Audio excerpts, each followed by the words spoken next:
the merchant side of the industry is an important one, as it forces us to rethink our role in the industry, which, in my opinion, is that we add value by being a link between growers and spinning mills and correcting market inefficiencies that can arise through time, geography, or quality, and so on. So the recent big moves in the market might lead to further consolidation as credit crunches or liquidity issues arise. But as we take a closer look to our business model, I think we need to rethink how we approach risk. So as merchants, it is in our core business to handle all sorts of different risks and to mitigate them. So our business is heavily relying on relationships with customers and trust. And these are only able to flourish and be sustainable if a certain number of rules are internationally recognized. That leads me to insist on the recognized importance of the framework in place, allowed by the very existence of the ICA. That notion of contract sanctity is and has been more than ever before right now at the core of how we handle every single negotiation, because that's what enables us to build the foundation for trust.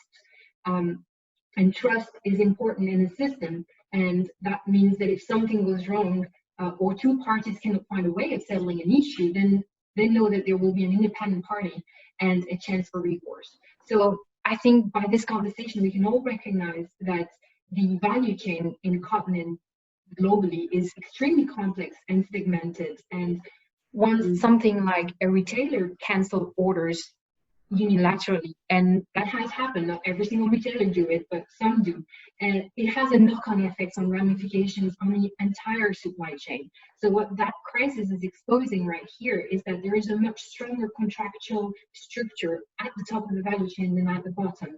So that notion of contract sanctity obviously doesn't mean that we shouldn't strive to find solutions and open the door for renegotiations, because it's a time to pull together and not be commercially let down by partners. So that is only possible and sustainable in the framework of contract sanctity, right?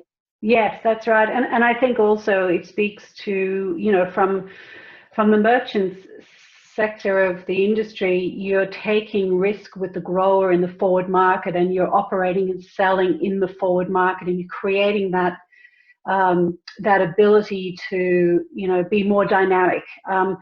Without having that contract sanctity, not many people would do that. I mean, having sanctity with the grower and then having sanctity with the spinning mill allows us to continue to operate with that level of risk management. But when you go past that, and there isn't that security or confidence in the supply chain, you're going to start wondering, well, if I'm selling to a spinning mill, who's his customer, and does he have that confidence to continue to keep processing, because he knows there's a garment at the end of it and there's somebody who's going to take that contract. So I think that talks about the kind of fractured nature of that confidence through the supply chain. And yeah, I mean, we've actually got, we can talk a little bit about the letter that was put out, the call for collaborative action, which, it's come from the peak bodies within the international industry. BCI is a signatory, SICA, ICA, ICAC, and ITMF. And they're calling for that unified approach to promoting the common set of values and shared commitments for safe trading and contract sanctity across the global cotton community.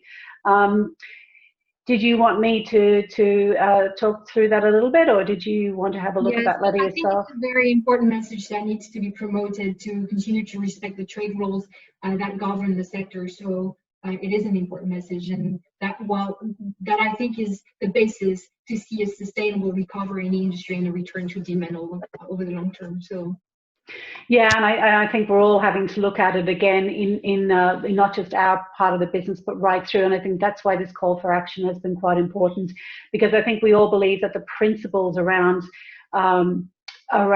fair trade and equitable trade practices really are something that needs to govern all segments of the industry.